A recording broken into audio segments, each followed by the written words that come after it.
Alhamdulillah ya, pada pagi hari ini kita dipertemukan kembali untuk belajar mengenai ilmu resep, yaitu alat timbangan, gelas ukur, dan workpiece center. Oke, sebelum belajar dimulai, marilah kita berdoa terlebih dahulu. Silakan, mari dipimpin teman-temannya. Ayo kawan-kawan, sebelum belajar mari kita berdoa mulai.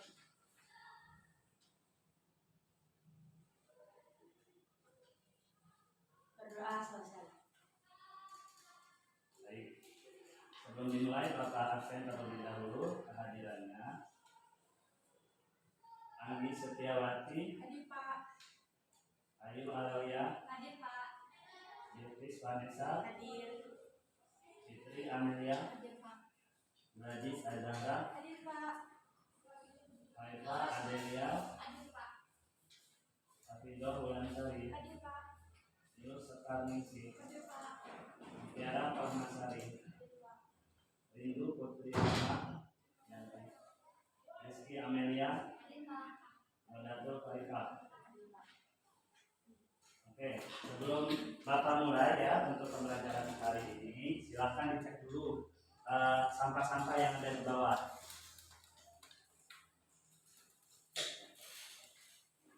Kalau ada sampah dibuang ke kotak sampah, bangkunya dirapikan. Ya, kita kalau mau belajar harus siap ya supaya kita bisa konsentrasi dan fokus. Oke, sebelum kita mulai, Bapak akan memotivasi kalian terlebih dahulu ya. Sebelum kita belajar ilmu resep, kalian adalah calon-calon tenaga kesehatan farmasi. Alangkah baiknya kita belajar pada hari ini harus semangat ya untuk menggapai cita-cita kalian ya. Kalian kan ingin menjadi apoteker ya, tenaga farmasi. Nah, ilmu bekal kefarmasian pada hari ini akan dibahas ya mengenai penimbangan. Nah, sebelum Bapak mulai, Bapak ingin mengingatkan kembali materi minggu lalu. Apakah ada yang masih ingat? Ya, ada, silakan. Materi minggu lalu tentang tata tertib laboratorium Pak. Yang pertama itu dalam tepat waktu, menggunakan jas lab, tidak boleh membawa makanan ke dalam laboratorium, tidak boleh menggunakan perhiasan, tidak boleh menggunakan cat kuku. Ya, itu salah satu tata tertibnya ya. Sebenarnya banyak. Yang penting kita telet bahwa jas lab hadir 10 menit sebelum praktikum dimulai.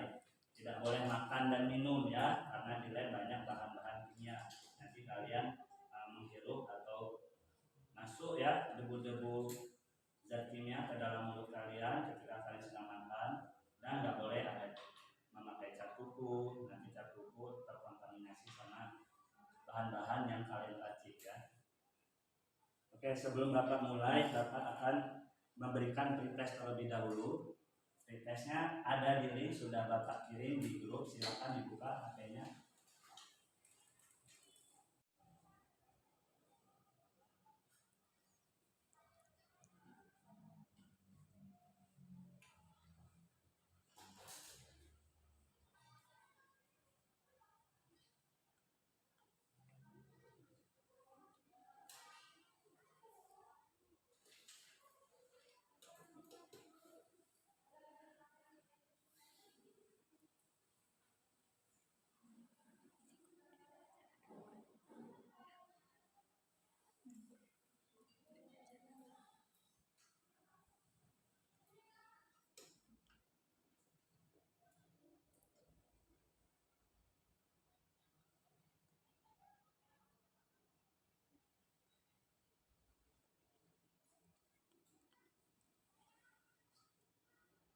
Waktunya tidak berdetik lagi.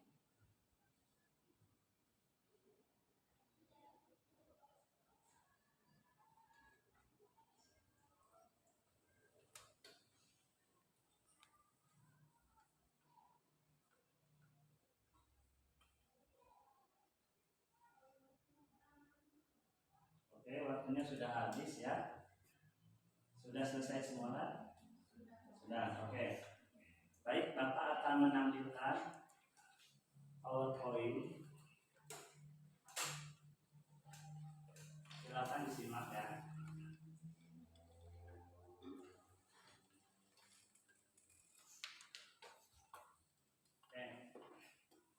layar terlihat ada gambar-gambar yang sama dengan yang Bapak bawa. Nah, di sini ada yang tahu ini apa namanya? Ya, Mutiara. Timbangan saya buat nimbang tepung. Buat tepung ya. Dipakainya di mana biasanya? Di dapur. Di dapur ya. Kalau kita mau buat kue biasanya kan beratnya berapa gram itu kita timbang ya. Jadi untuk menentukan apa? Berat yang diinginkan. Oke. Yang ini ada yang tahu? Itu gelas ukur Pak, kayak buat mengukur minyak, susu, santan. Ya, jadi untuk mengukur cairan ya. Kalau kalian mau buat kue ya, di situ kan biasanya ada ukur air 30 ml ya, menggunakan gelas ukur ya. Karena di gelas ukur ada apanya? Ada skalanya. Skalanya ya, mulai dari 10 mili, 20 mili ya. Oke, jadi gelas ukur untuk mengukur cairan ya. Banyak di rumah ya, di dapur kalau dilihat ibu-ibunya sering pakai. Nah, ini apa ini? Ini sangat terkenal sekali. Cobek. Buat apa? Untuk menghaluskan bumbu-bumbu. Menghaluskan bumbu-bumbu ya, dan mencampur. Jadi kalau bahan-bahan yang kasar ya, untuk menghaluskannya menggunakan, kalau di dapur menggunakan cobek. Cuma kalau di farmasi kita nggak menggunakan cobek ya, kita menggunakan alat namanya mortir stamper ya. Nanti kita bahas gimana bentuknya mirip ya, fungsinya mirip, bentuknya mirip kayak cobek, cuma permukaannya ya lebih halus ya. Gitu. Oke, di sini tujuan pembelajaran pada hari ini diharapkan peserta didik memiliki sikap mandiri, kerjasama, percaya diri, dan selalu bersyukur kepada Tuhan Yang Maha Esa, serta mampu memerinci alat-alat peracikan di laboratorium farmasi dengan benar, menguraikan nama dan fungsi alat-alat peracikan di laboratorium dengan benar, mencoba alat peracikan timbangan, gelas ukur, mortir dan stamper di lab farmasi dengan benar, menunjukkan cara penggunaan alat peracikan timbangan, gelas ukur, mortir dan stamper di lab farmasi dengan benar. Untuk cakupan materi pada pagi hari ini, kita akan mempelajari alat peracikan khususnya untuk timbangan, gelas ukur, dan mortir stamper.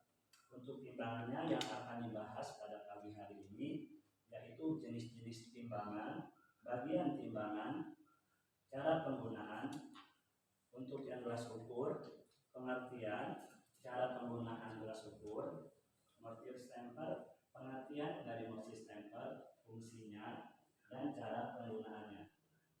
Oke, pagi hari ini kita kegiatannya nanti setelah Bapak menyampaikan materi, kalian akan dibagikan kelompok ya. Kelompok sebanyak 3 kelompok, masing-masing kelompok ada 4 orang. Nah, nanti Bapak bagikan KKPD-nya, kalian kerjakan, diskusikan, sumber literaturnya juga dicatat ya. Kemudian hasil diskusi kalian presentasikan. Setelah presentasi nanti ada temannya yang menjawab ya, menanyakan dengan kelompok yang presentasi.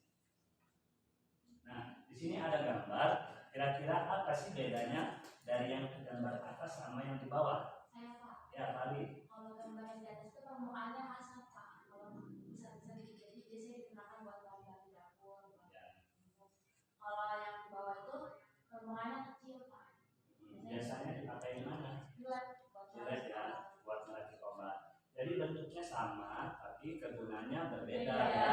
Kalau yang di atas biasa untuk bumbu di dapur ya. Kalau kita meracik obat pakai yang di atas nggak bisa ya, karena pori-porinya besar, nanti obatnya pada masuk ke pori-pori ini ya, lumpang dan lalu. Kalau yang di bawah ya pori-porinya kecil ya, bahannya pun dari porselen, sehingga ketika kalian meracik bahan obat yang jumlahnya sedikit, tidak kehilangan bahan obat karena pori-porinya sangat kecil sekali ya. Oke, kalian sudah tahu untuk perbedaannya. Nah, di sini Bapak akan menunjukkan di media massa ya, media online, ada suatu berita. Nah, beritanya itu ternyata banyak ribuan anak overdosis akibat pemberian obat dengan sendok. Kira-kira kenapa kok bisa overdosis? Ya, silakan. Yang pertama itu karena kemungkinan dari pihak apotik yang tidak menerapkan dengan benar cara penggunaannya. Ya. Terus yang kedua itu kemungkinan dari pihak pasien menggunakan sendok yang ada di rumah yang tidak memiliki skala volume dan ukuran yang bervariasi. Ya, terima kasih Fitri Amelia. Faktornya banyak ya, tapi yang penting dari pihak petugas apotiknya. Petugas apotik harus memberikan informasi yang benar, yang jelas. Menggunakan sendok apa ya? Kalau sendok takar, katakan sendok takar. Sendok teh juga katakan sendok teh dengan takaran 5 mili ya. Ketika kita mengatakan sendok teh, pasiennya menganggap sendok teh yang ada di rumah. Di mana sendok teh yang ada di rumah atau sendok makan ukurannya kan bervariasi dan juga tidak ada volume ya, sehingga ketika salah mengukur zat atau salah mengukur obat dampaknya sangat fatal ya. Nah, di sini juga ada berita yang sama ya, dengan judul Laboratorium Farmasi UI meledak, 14 mahasiswa dilarikan ke rumah sakit. Nah, di sini kira-kira penyebabnya apa ya? Ya, Putri silakan. Karena kelalaian mahasiswa dan mahasiswa menggunakan alat tidak sesuai SOP, dampaknya bisa terjadi kecelakaan kerja seperti yang ada di berita. Ya, jadi kita ketika menggunakan alat ya, harus sesuai dengan SOP. SOP itu apa? Standar operasional prosedur. Jadi tidak sembarangan menggunakan alat. Ketika kita sembarangan menggunakan alat, maka terjadi kecelakaan kerja ya. Nah, di sini ada gambar timbangan ya, yang bisa kalian lihat di layar atau di sekeliling kalian. Di sini ada timbangan ya. Nah, di sini ada timbangan gram dan timbangan miligram. Dan juga di sini ada anak timbangan ya, anak timbangan gram yang ukuran terkecilnya 1 gram. Ketika ingin menimbang miligram, gunakan anak timbangan yang miligram. Ya.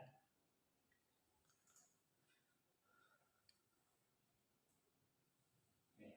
Di sini ada macam-macam gelas ukur ya. Jadi ada gelas ukur yang terkecil, ada 5 mili, 10 mili, 25, 50, 100, sampai yang 2 liter pun ada. Di sini gelas ukur ini kalau kita mau menimbang atau mengukur cairannya berapa mili, misalnya mau mengukur cairan 5 mili, gunakan gelas ukur yang sesuai. Gunakan gelas ukur yang 5 mili, jangan menggunakan yang 20 mili atau 100 mili, karena dampaknya terjadi variasi atau penyimpangan yang terlalu besar ya, kesalahannya terlalu besar. Jadi ketika ingin mengukur cairan, gunakan gelas ukur yang mendekati dengan cairan yang akan kita ukur. Nah, di sini ketika kita mengukur cairan, maka ada titik meniskus ya, meniskus ke bawah ya. Nah, ketika ingin mengukur, maka kita harus sejajar dengan titik bawah meniskus ya. Nah, disitulah titik bawah meniskusnya menunjukkan skala berapa. Di situ ukuran cairannya ya. Ketika digambar terlihat titik meniskusnya berada pada skala berapa ini? 32 ya. Jadi kalian baca di sini volume cairan yang terukur adalah 32 mili ya. Jangan yang bagian atas meniskusnya. Ini salah ya.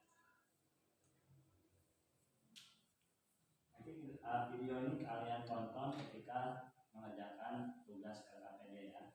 Di sini ada mortir dan stamper. Mortir stamper digunakan untuk menghaluskan ya, zat-zat atau bahan obat. Kita meracik dengan mortir stamper untuk mencampur ya, mencampur bahan atau menghomogenitaskan. Nah, di sini kegunaannya banyak sekali. Ketika ingin membuat puyer, bedak, biasa digunakan mortir stamper.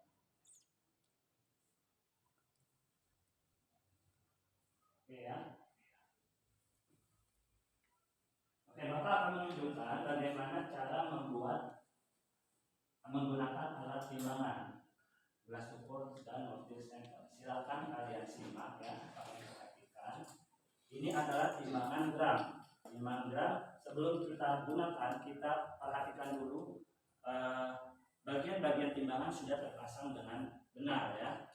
Baik murnya, pisaunya, piring timbangannya terpasang dengan benar dan diletakkan di tempat yang rata. Kemudian sebelum digunakan, letakkan dulu kertas perkamen di atas piring timbangan. Kemudian dicek ke setimbangannya. Kalau belum setimbang, bisa diatur murnya ya. Nah, ketika sudah, anak timbangan yang ingin kita timbang misalnya 2 gram, letakkan dulu anak timbangannya 2 gram di sebelah kiri ya, kiri bapak. Lalu mau menimbang bahannya, ambil menggunakan sendok penyu ya, diambil, kemudian tuangkan dan tuas diangkat menggunakan tangan kiri. Ketika masih berat sebelah kiri, artinya bahan masih kurang, ditambahkan sedikit demi sedikit menggunakan tangan kanan, tangan kiri mengangkat tuas untuk mengecek. Ketika sudah setara ya, obatnya sudah ditimbang dengan benar, maka bahannya diletakkan di bawah, anak timbangnya dikembalikan di tempatnya semula. Oke. Untuk mengukur cairan, maka menggunakan, kalau cairannya Aquades, gunakan botol semprot ya. Misalnya Bapak mau mengukur cairan 25 ml, semprotkan sampai di bawah batas 25 ya, jangan pas 25. Nanti kita mengaturnya menggunakan pipet ya. Jadi ini masih di bawah, posisi mata kita sejajar dengan titik meniskus. Lalu diatkan menggunakan pipet sampai 25 ml. Lihat titik bawah meniskusnya. Nah, ini sudah 25 ya, titik bawah meniskus. Jadi kalian nanti lihat harus matanya sejajar. Oke. Nah, untuk menggunakan mortir stamper sama ya, bahan-bahannya yang bagian sedikit diletakkan dulu di mortir stamper, kita gerus ya, bisa seperti ini ya. Atau untuk menghancurkan tablet biasanya seperti ini supaya ada tekanan ya. Nah, kemudian digerus secara memutar berlawanan arah jarum jam. Jadi searah ya, berlawanan arah ya. Jadi jangan bolak-balik, nanti dia tidak mengumpul. Kenapa berlawanan arah jarum jam? Karena dia sifatnya sentrifugal ya, mengumpul ke tengah. Kalau sudah nanti dikerok menggunakan sudir ya. Menggunakan sudir dikerok. Nah, jadi seperti itu tekniknya menggunakan alat. Oke, silakan kalian coba secara mandiri di alatnya masing-masing. Silakan. Kita sebelah sini.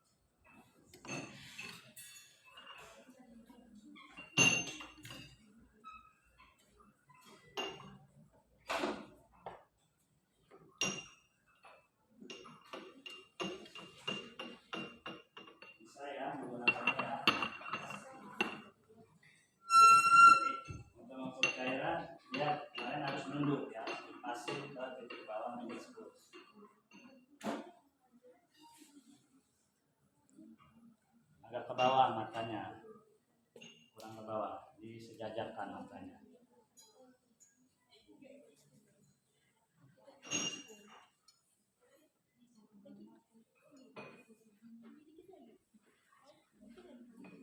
Oke, kalau kalian sudah mencoba, silakan kembali ke tempatnya semula. Bapak akan membagikan 3 kelompok. Silakan kalian membentuk kelompoknya sesuai dengan kelompok minggu lalu ya. Silakan pembalikan FKPD-nya. Silakan kalian lihat soalnya ya dan dikerjakan kunci jawabannya kelompok 2 dan kelompok 3.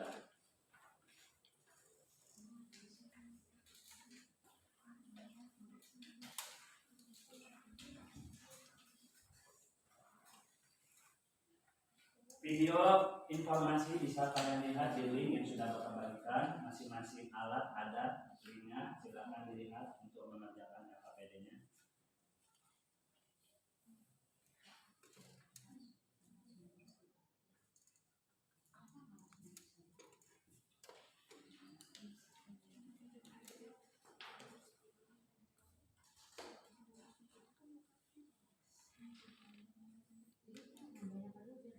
Ya, nanti dijawab di sini ya, di jawabannya.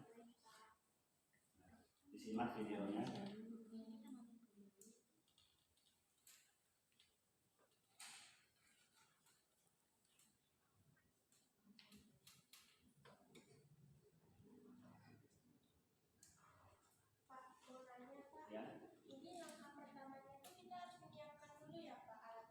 Ya, disiapkan dulu, siapkan alatnya, kemudian nanti sudah siap alatnya baru langkah meraciknya.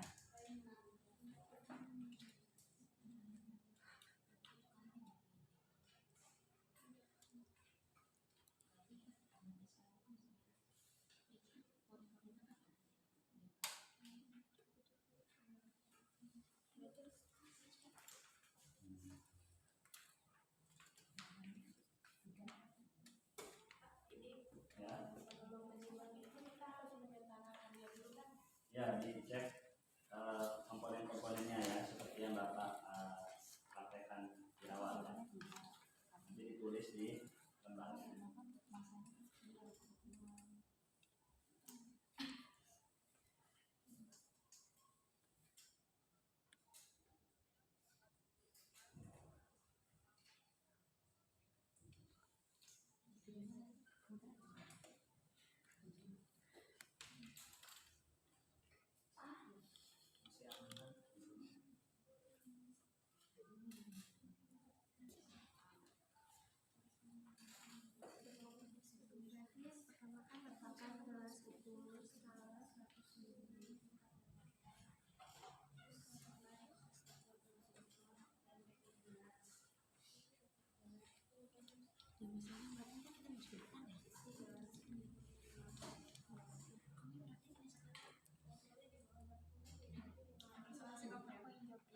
Oke, kalau sudah kunci jawabannya silakan kalian scan ya. Kalian scan dan dikirim ke Bapak, nanti Bapak tampilkan untuk dipresentasikan masing-masing kelompok.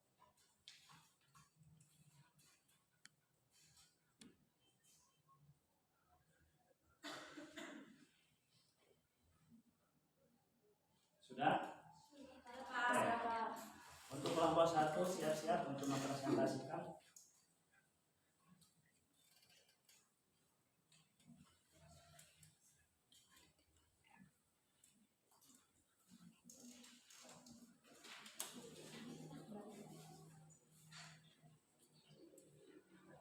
Kelompok 1 silakan.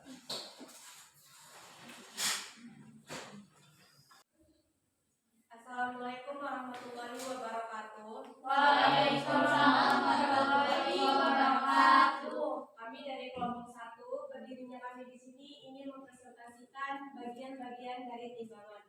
Sebelum memulai presentasinya, kami izin memperkenalkan diri. Nama saya Delis Vanessa Zatania sebagai moderator. Saya Rizky Amelia sebagai demonstrasi. Saya Andiswati sebagai anggota. Saya Ayu Aulia sebagai moderator. Jadi, untuk yang nomor 1, itu papan landasan timbangan. Untuk yang kedua, tombol pengatur tegak berdirinya timbangan. Yang 3A, anting petunjuk berdirinya timbangan. 3B, alas anting tegaknya timbangan atau waterpass.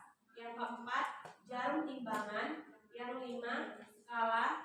Yang keenam, tuas penyangga timbangan. Yang ketujuh, pisau tengah atau pisau pusat. Yang kedelapan, pisau tangan. Yang kesembilan, tangan timbangan. 10, tombol atau mur untuk pengatur keseimbangan.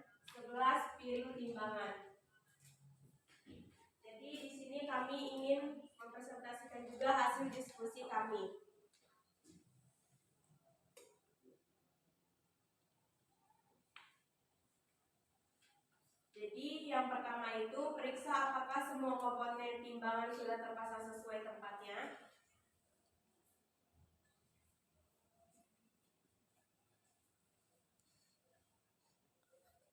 Yang kedua, periksa kedudukan timbangan apakah sudah sejajar atau rata. Yang ketiga, setarakan timbangan.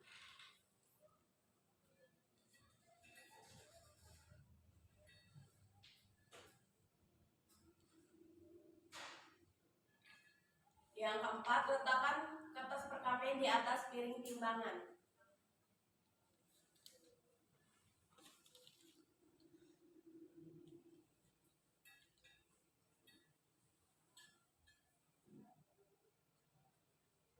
Setelah itu letakkan anak timbangan dengan menggunakan anak timbangan 2 gram dan anak timbangan 500 mg di piring timbangan sebelah kiri.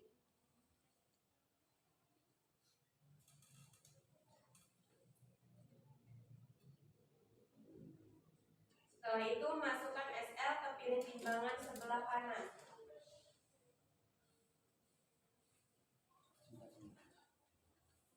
Keluar ya. Yang bisa keluar nggak?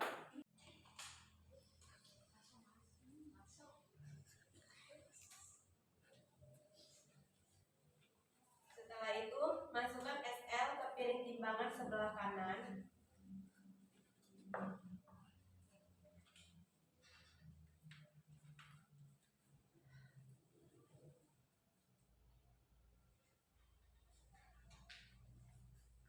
Lalu dicek apakah SL sudah seberat 2500 mg dengan cara mengangkat tuas.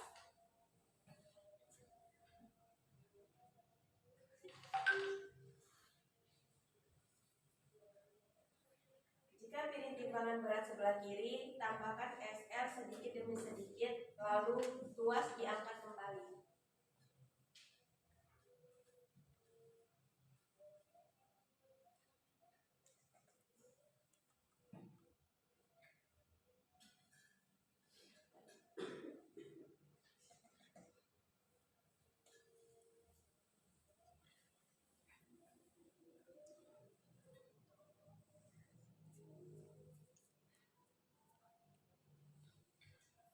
Jika jarum tepat berada di tengah skala, menandakan berat SL seberat 2500 mg.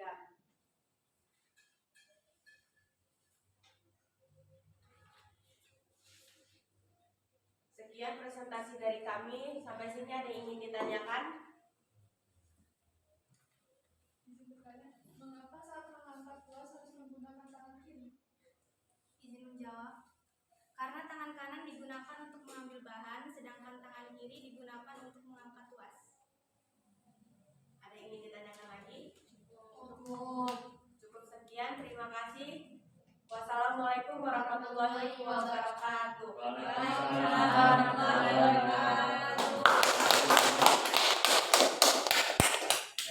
Untuk kelompok 1 sudah bagus ya.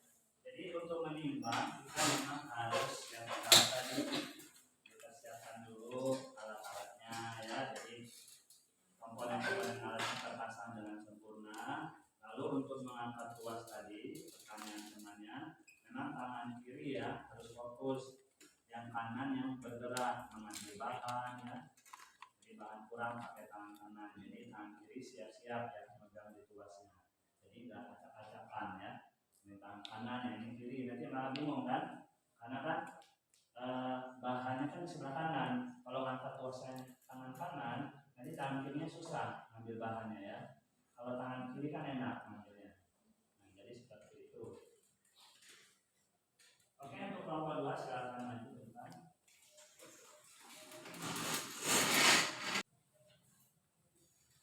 Assalamualaikum warahmatullahi wabarakatuh. Waalaikumsalam warahmatullahi wabarakatuh. Di sini kami ingin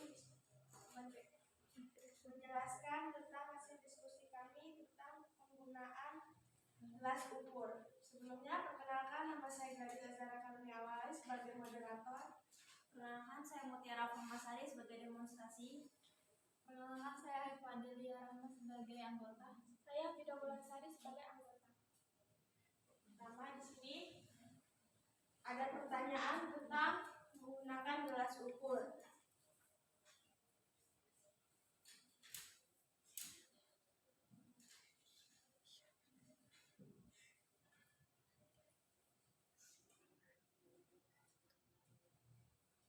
Pertanyaan pertama, alat ukur apa yang digunakan untuk mengukur cairan tersebut?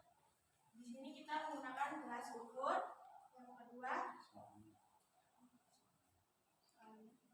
soalnya yang kedua, berapa skala alat ukur yang digunakan? Menggunakan gelas ukur skala 100 mili.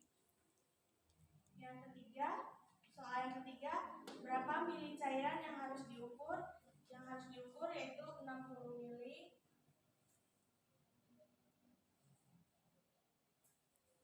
Terus di sini suruh menuliskan langkah-langkah menggunakan gelas ukur.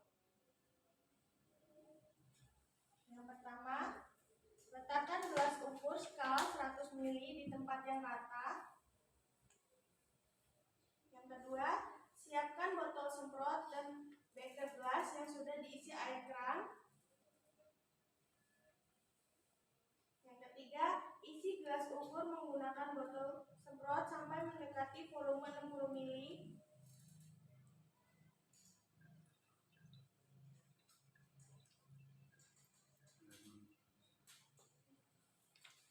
Yang keempat, sejajarkan mata dengan permukaan zat cair dalam gelas ukur. Yang kelima, tambahkan air menggunakan pipet tetes sampai batas bawah meniskus tepat pada angka 60 mili.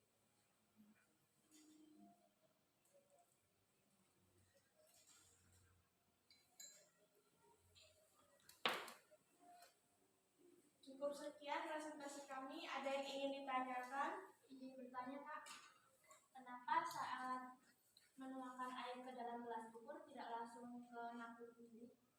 Izin menjawab. Karena jika langsung dituang 60 mili, kalau kelebihan susah untuk dikurangi. Jadi lebih baik ditambahkan menggunakan pipet tetes hingga 60 mili. Ada lagi yang ingin ditanyakan? Cukup. Sekian dari kami. Wassalamualaikum warahmatullahi wabarakatuh. Waalaikumsalam warahmatullahi wabarakatuh. Oke ya. Jadi yang gelas ukur tadi sudah di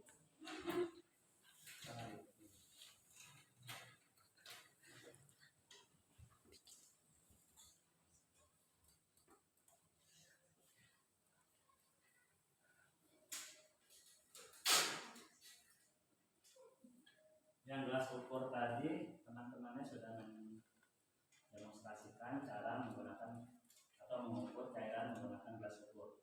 Temannya menggunakan gelas ukur yang 100 mili ya, karena yang akan diukur cairannya sebanyak 60 mili. Jadi jangan terlalu besar, jangan menggunakan gelas ukur yang 1 liter ya. Gunakanlah yang mendekati cairan yang ingin kita ukur. Dan jangan juga menggunakan gelas ukur yang skalanya di bawah cairan yang kita inginkan. Kalau 60 yang mau diukur jangan menggunakan 50 ya. Nanti 2 kali mengukur ya. 50 mili sama 10 mili, nggak efisien ya. Dan juga tadi temannya sudah mempraktekkan melihatnya mata sejajar dengan titik bawah meniskus supaya apa? Ukurannya tepat ya. Nah, sekarang silakan kelompok 3 maju ke depan. Bismillahirrahmanirrahim. Assalamualaikum warahmatullahi wabarakatuh. Waalaikumsalam warahmatullahi wabarakatuh. Sebelumnya perkenalkan saya Roberto Farikas sebagai presentator. Saya Jessica Ningsih sebagai demonstrator. Saya Duduk Putri sebagai anggota. Saya Fitri Amelia sebagai anggota. Jadi berdirinya kami di sini, kami akan mendemonstrasikan di hadapan teman-teman semua cara penggunaan mortir dan stapler. Sebelum kita mendemonstrasikan itu, kita akan membaca soalnya. Pertama, apakah obat fenobarbital yang sudah ditimbang langsung digerus di mortir? Jawabannya tidak. Alasannya karena fenobarbital itu sedikit, jadi masuk ke dalam pori-pori mortir, sehingga jumlah fenobarbital akan berkurang. Terus yang kedua, Alat racikan apa yang digunakan dalam pengurusan obat phenobarbital tersebut? Alat yang digunakan adalah mortir dan stemper. Yang ketiga, bagaimana caranya agar campuran obat tersebut terlihat homogenitasnya? Nah, dalam obat-obat ini kan warnanya putih ya, jadi kita tuh nggak tahu gimana cara kita tahu kalau obat itu homogen. Nah, cara kita tahunya tuh kita tambahin karmin. Terus yang keempat, demonstrasikan di hadapan teman-temanmu bagaimana cara penggunaan alat racikan yang digunakan dalam pengurusan obat phenobarbital. Yang pertama, siapkan alat mortir dan stemper.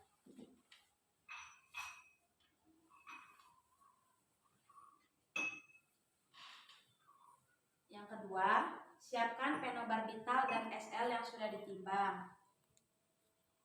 Yang ketiga, masukkan SL kuantum satis. Kenapa dimasukkan SL? Karena SL ini sebagai penutup pori-porinya supaya penonya tidak habis dalam mortir.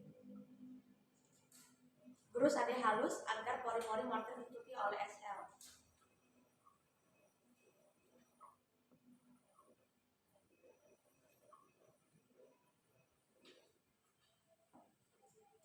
Lalu, masukkan phenobarbital dan karmin kuantum satis ke dalam mortir. Gerus ada halus dan homogen.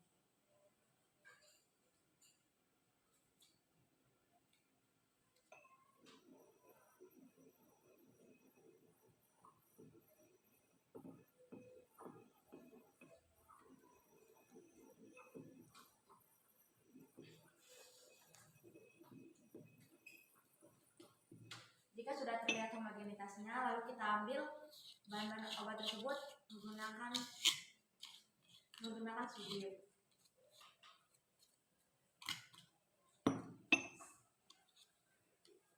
Sekian dari presentasi kami. Ada yang ingin ditanyakan?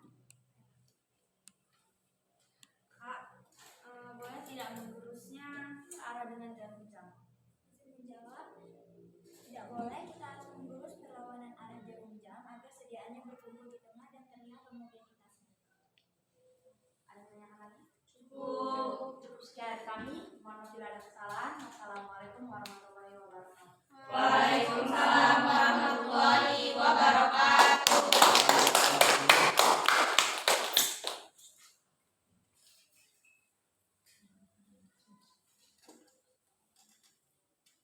Oke, untuk kelompok 3 sudah mempresentasikan cara menggunakan mortir stemper ya.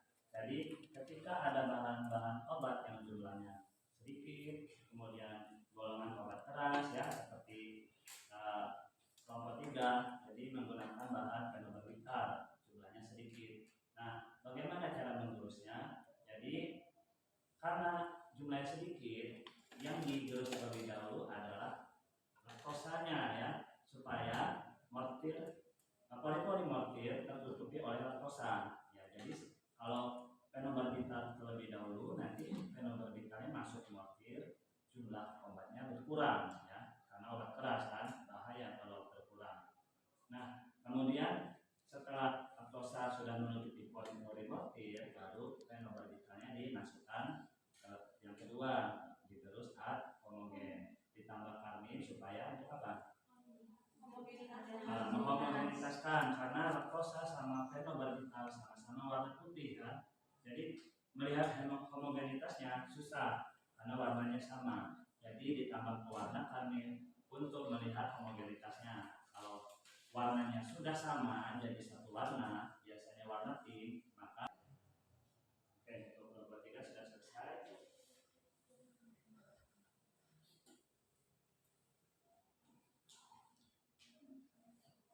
Oke, untuk pelajaran hari ini Bapak akan mengulas kembali materi-materi yang sudah kita pelajari dari awal sampai sekarang ya. Jadi untuk timbangan ini bisa kita gunakan untuk menimbang bahan-bahan yang berbentuk berat ya, satuannya gram ya, miligram ya. Kalau mau mengukur cairan bisa menggunakan gelas ukur ya. Kalau untuk menghaluskan menggunakan apa? Mortir stemper ya. Jadi fungsi dari masing-masing alat itu ada kekhususannya sendiri. Untuk timbangan juga bisa menimbang bahan-bahan berbentuk cairan dengan satuan bobot ya. Jadi misalnya mau menimbang sirupus simplex dengan berat 10 gram. Nah, kalau dengan berat 10 gram kita nggak bisa mengukur sirupus simplex dengan beras ukur karena satuannya berat. Maka kita gunakan timbangan ya, dengan cara ditimbang. Kalau satuannya volume maka digunakan beras ukur.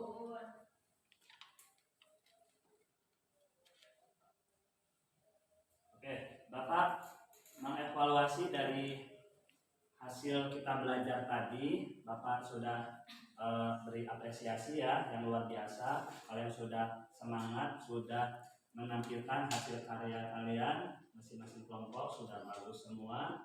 Sehingga Bapak harapkan kalian bisa mengambil ilmunya pada hari ini dan nanti kita praktekkan ketika ada tugas meracik obat. Kalian sudah menguasai cara menggunakan alat-alat tersebut. Nah, Bapak harapkan kalian tetap semangat belajar ya, terus berjuang ya demi cita-cita kalian. Jangan sampai kalian putus asa ya. Ketika kalian putus asa nanti cita-cita kalian tidak tercapai ya. Tetap semangat berjuang, raihlah cita-cita kalian setinggi mungkin. Oke, Bapak akan memberikan post test ya. Silahkan dibuka lagi HP-nya. Linknya sudah Bapak berikan. Post testnya dikerjakan sendiri-sendiri ya.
Tinggal 2 detik lagi ya.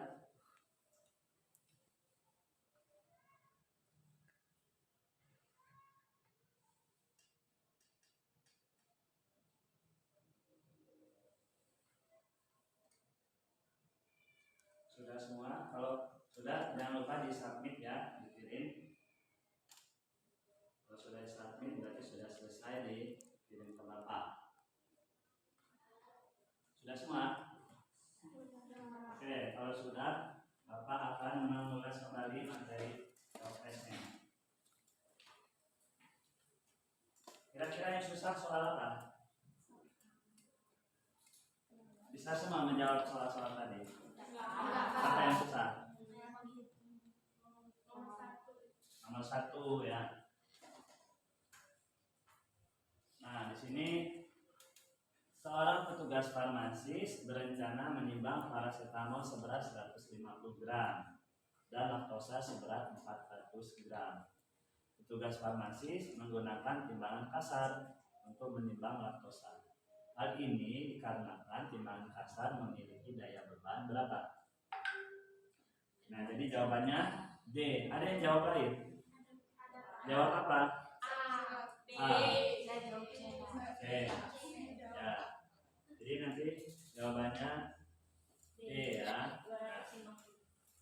Tapi post test tadi nilainya bagus-bagus Bapak lihat ya. Ini yang pretest di awal yang jawabnya salah ya. Yang kedua, seorang karyawan apotik ingin menimbang CTM seberat 40 mili menggunakan timbangan gram halus. Namun apoteker yang bertanggung jawab menyarankan untuk dilakukan pengeteran CTM terlebih dahulu. Hal ini dikarenakan timbangan gram halus memiliki kepekaan. Jawab apa tadi proses? Tadi di pretest apa jawabnya? B. Nah, jadi jawabannya C ya, 50 mg kepekaan timbangan gram halus. Nah, nomor 3 yang menunjukkan tuas pada penyangga timbangan yang mana?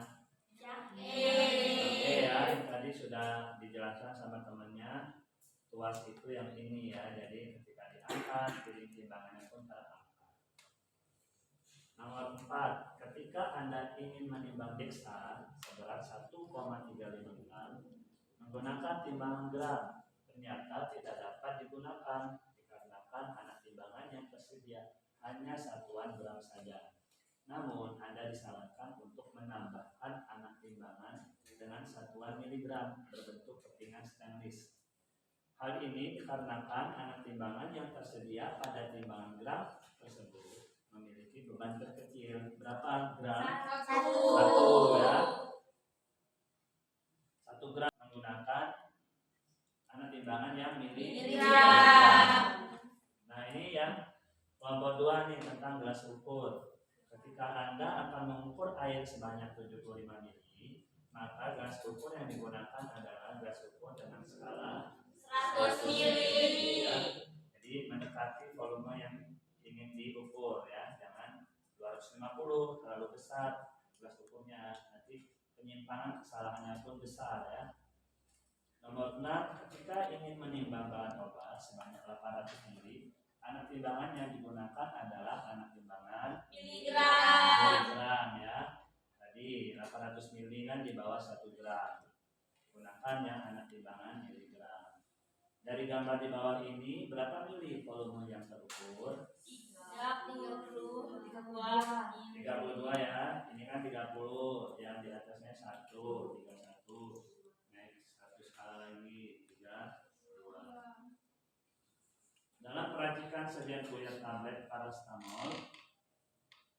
paracetamol tersebut perlu dilakukan pengrebusan terlebih dahulu menjadi serbuk halus. Alat yang cocok digunakan pada proses peracikan tersebut adalah mortir dan stamper. Jadi mortir stempel digunakan untuk menghaluskan tablet paracetamol ya.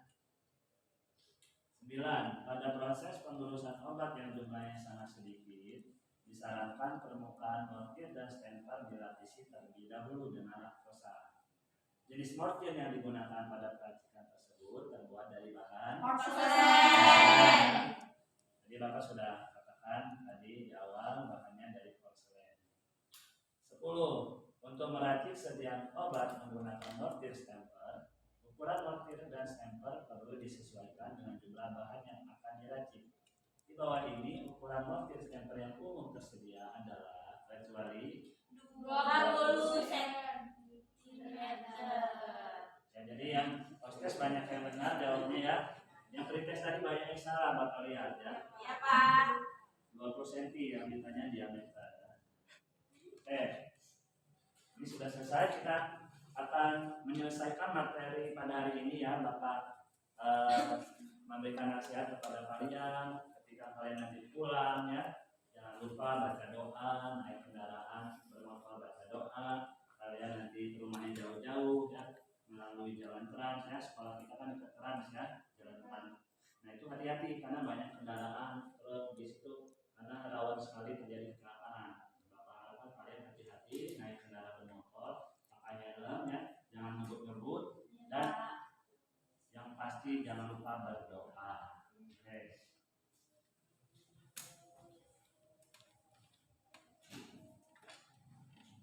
Oke. Untuk mengakhiri pada proses kegiatan belajar hari ini, marilah kita berdoa terlebih dahulu. Silakan Bilqis untuk memimpin doanya. Sebelum mengakhiri pelajaran hari ini, mari berdoa. Berdoa mulai.